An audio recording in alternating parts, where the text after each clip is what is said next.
तो hello guys, welcome to my channel forward academy में आपका स्वागत है। आज हम बताने वाले हैं समान हिंदी के बारे में, जो कि महत्वपूर्ण है क्लास 12 का। तो चलो वीडियो स्टार्ट करते हैं। चलो वीडियो को स्टार्ट करते हैं दोस्तों। तो ये सन 2024 का पेपर है समान हिंदी, और 100 का पूर्णांक रहता है और 3 घंटे 15 मिनट में दिया रहता है। तो नोट पढ़ेंगे प्रारंभ के 15 मिनट।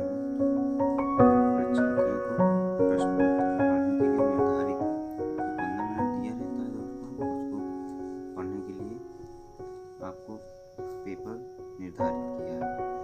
तो इसमें भाग 2 है, एक खंड का है और एक खंड खा विभाजित है, और दोनों खंडों को प्रश्न करना अनिवार्य है। दोनों खंडों में प्रश्न छोड़ना नहीं है। तो पहला खंड देखेंगे, जैसे आचार्य रामचंद्र शुक्ल ने हिंदी साहित्य का प्रथम मौलिक उपन्यास निम्न में से किसको माना है। तो इसमें जो सही रहेगा हम उसको लगा देंगे। तो इसमें पहला वाला सही रहेगा, तो इस पर टिक कर देंगे हम लोग। तो खा वाला देखेंगे, नाटक नहीं है, तो इसमें देखेंगे कौन सा नाटक नहीं है। राज मुकुट, जैसे ये हो गया अपना भाग्य, आमन, तो इसमें ये पहला वाला सही रहेगा। राज मुकुट ये नाटक नहीं है, और ये सब नाटक। तो गा वाला देखेंगे, स्वामी दयानंद सरस्वती की रचना है, तो इसमें ये तीसरा वाला सही रहेगा, तो इस पर टिक कर देंगे। तो आगे देखेंगे घ वाला, तो महके आंगन चहके द्वार के रचनाकार हैं, तो इसमें कन्हैयालाल मिश्र, प्रभाकर ये नहीं है, ये प्रताप नारायण मिश्र ये हैं, तो इसमें टिक कर देंगे। तो हम अंगा वाला देखेंगे, प्रोफेसर जी सुंदर रेड्डी द्वारा लिखित निबंध है, तो इसमें समाज एवं भाषा ये सही रहेगा, इसको लगाएंगे। तो हम आगे देखेंगे दूसरे नंबर पे, फिर का वाला देखेंगे, भरतेंदु युग से संबंधित है, तो इसमें बाल कृष्ण भट्ट संबंधित है। तो राम शक्ति की पूजा के रचनाकार हैं, तो इसमें देखेंगे सूर्यकांत त्रिपाठी, हम इसको टिक कर देंगे। और धर्म के प्रति अनास्था तथा शोपश वर्ग के प्रति घृणा किस वाद की प्रमुख विशेषता है, तो इसमें हम प्रतिज्ञावाद लगा देंगे टिक। तो घ वाला देखेंगे, छिंदबरा के रचनाकार हैं, तो इसमें महादेवी वर्मा है इसके रचनाकार। तो अभिनव मनुष्य काव्यांश के रचनाकार हैं, तो इसमें रामधारी सिंह दिनकर हैं, तो इसमें टिक कर देंगे। तो अब तीसरा नंबर आया है, दिए गए गद्यांश पर आधारित निम्नलिखित प्रश्नों के उत्तर दीजिए। तो इसको हम लिखेंगे, जैसे अब ये उपयुक्त गद्यांश के पाठ एवं लेखक का नाम लिखिए, तो इसमें जो पाठ है और लेखक है उसका नाम लिखेंगे हम, और रेखांकित अंश की व्याख्या करेंगे, और इसका प्रश्न के उत्तर देंगे। जैसे लेखक ने अनुसार उत्पन्न निंदा को कैसे मारा जा सकता है, इसकी निंदा को कैसे मारा जा सकता है ऐसे दिया है, और इसमें ये भी एक प्रश्न है, इसको भी करेंगे। और युक्त गद्यांश में लेखक ने किस शैली का उपयोग किया है, इनके जो शैली है, इनका उपयोग जो किया है वो शैली हम लिख देंगे। तो आगे चलेंगे। तो ये अथवा में दिया है, आप उसको करिए या इसको करिए, एक ही बात है। तो आ जाएंगे चौथे प्रश्न नंबर पे। तो दिए गए पद्यांश पर आधारित निम्नलिखित प्रश्नों के उत्तर दीजिए। तो ये पद्यांश में झुके फूल मत करो मारो, यानी इसको भी वैसे ही देना है। उपयुक्त गद्यांश पर संदर्भ लिखिए। इसका जो संदर्भ है, लेखक का नाम सब लिख करके और रेखांकित का व्याख्या करना है। ये जो रेखांकित लिखा रहता है, जिसमें इतना रेखांकित है, उसका ही व्याख्या करना है। तो आप इसको व्याख्या करना है। तो फिर अथवा में दिया रहता है, आप उसको करिए या इसको करिए। तो हम पांचवा प्रश्न देखेंगे। जैसे निम्नलिखित में से किसी एक लेखक का साहित्यिक परिचय देते हुए उनकी प्रमुख रचना का उल्लेख कीजिए। तो इसमें दिया है अधिकतम 80 वर्ड का या शब्द का। अब पहले तो ये 180 देता था, लेकिन अब घटा दिया है, 80 देता है।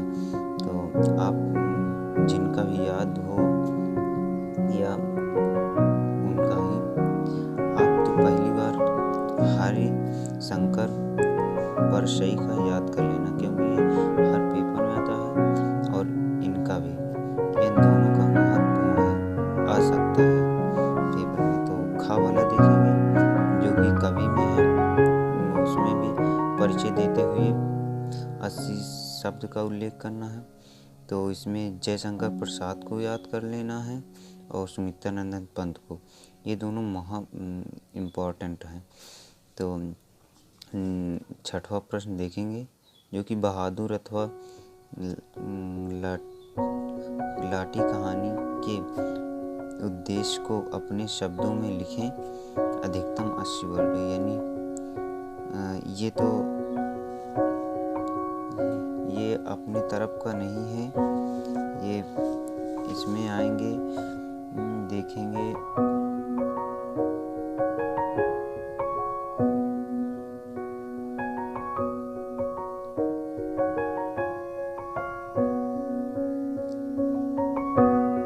तो हम ये छठवां प्रश्न देखेंगे, बहादुर अथवा लाठी कहानी के उद्देश्य को अपने शब्दों में लिखिए।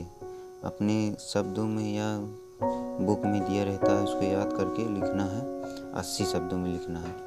तो आएंगे 8वें प्रश्न पे, क्योंकि वो 7वां प्रश्न वैसे ही दिया है। इसका भी वो दिया है, स्वपथित खंड काव्य के आधार पर किसी एक खंड के एक प्रश्न का उत्तर दें। तो ये दिया रहता है, जैसे ये अपने तरफ का है, मुक्ति काव्य के आधार पर नामक आंदोलन की कथा वस्तु लिखिए। इसको लिख लेना है हमको, इसको भी लिखना है, जो कि 5 नंबर का। तो आगे देखेंगे 8वां प्रश्न, जो दिया है खंड खा में। अब आ जाइए। तो दिए गए संस्कृत गद्यांशों में से किसी एक संदर्भ हिंदी में अनुवाद कीजिए। जो कि संस्कृत में दिया है, इसको हिंदी में अनुवाद करना है। या तो ये करिए या तो ये अथवा में दिया है, आपको जो सही लगे या जो याद किए हो आप उसको लिख देना। तो आगे देखेंगे।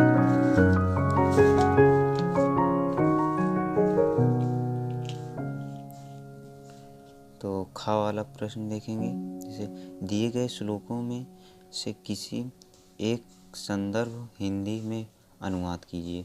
इसको संदर्भ लिखना है इसका, और हिंदी में अनुवाद करना है। तो आप जिसको याद किए हो या तो उसके संदर्भ या हिंदी में अनुवाद कर दीजिए। तो इसमें आइए देखते हैं। निम्नलिखित मुहावरों को लोकोक्तियों में से किसी एक का अर्थ लिखकर वाक्य में प्रयोग कीजिए। इसका अर्थ लिखना है और इसके अपने अर्थ में यानी वाक्य में प्रयोग कैसे करते हैं, जैसे ढेर खीर खाना होना, तो इसका उपयोग तो इसी तरह लिखना है। तो आएंगे 10वां प्रश्न पे। तो अपीठ गद्यांश पर आधारित निम्नलिखित प्रश्नों के उत्तर दीजिए। तो ये जो प्रश्न है इसमें से उत्तर देना है। जैसे मंगल की सतह पर चट्टानों में किसी तत्व की प्रधानता है, तो इसका प्रश्न इसी में ढूंढना है और इसी में से देना है। तो ये अथवा करके दिया है, आप इसको भी दे सकते हैं। और आगे देखते हैं, जैसे 11वां प्रश्न देखेंगे। तो निम्नलिखित शब्द युग्मों का सही अर्थ चयन करके लिखिए। जैसे अग अध, तो इसमें सही करना है। तो अग अध के हो जैसे आगे और पीछे, अचल और पाप, नया और पुराना, आना और पूर्ण। तो इसमें हो जाएगा आगे और पीछे। ऐसे ही करके ये भी पयोद पदो पद्धति, इसको भी ऐसे देना है। निम्नलिखित, तो खा वाला देखेंगे, निम्नलिखित शब्दों में से किसी एक शब्द को दो सही अर्थ लिखिए। इसके जो दो सही अर्थ, यानी जैसे कर्ण हो गया तो इसका एक अर्थ और लिखना है, और जैसे संगर हो गया तो इसका एक अर्थ और लिखना है। तो लिखें। अब घ वाला देखेंगे, निम्नलिखित वाक्यांशों के लिए एक सही शब्द चयन करके लिखिए। एक सही शब्द कर, जैसे किसी बात का गुड रहस्य जानने वाला, तो इसमें हो जाएगा एक गुड, तो हो जाएगा जानने वाला, तो हो जाएगा बहुज्ञ। इसमें ये वाला सही रहेगा। तो जिसे समझना कठिन हो, तो हो जाएगा इसमें, जैसे होगा सुधोग, दुर्निवार, दुर्स्तर, दुर्भोग, तो ये हो जाएगा दुर्भोग। तो घ वाला देखेंगे, निम्नलिखित में से किन्हीं दो वाक्यों को शुद्ध करके लिखिए। इसमें जो दो वाक्य हैं उसको शुद्ध करना है। जैसे सब लोग अपना काम करो, तो इसको शुद्ध करना है। तो 12वां देखेंगे हम, तो वियोग विकल्प, इसका श्रृंगार रस अथवा करुण रस का स्थायी भाव के साथ उदाहरण अथवा परिभाषा भी देना है। और खावाले में श्लेष अलंकार अथवा संदेह अलंकार का लक्षण एवं उदाहरण लिखना है। और घ वाले में दोहा और छंद अथवा कुंडलियां छंद का लक्षण सहित उदाहरण देना है। तो आगे देखेंगे, जैसे 13वें क्वेश्चन में है, परीक्षा के समय बिजली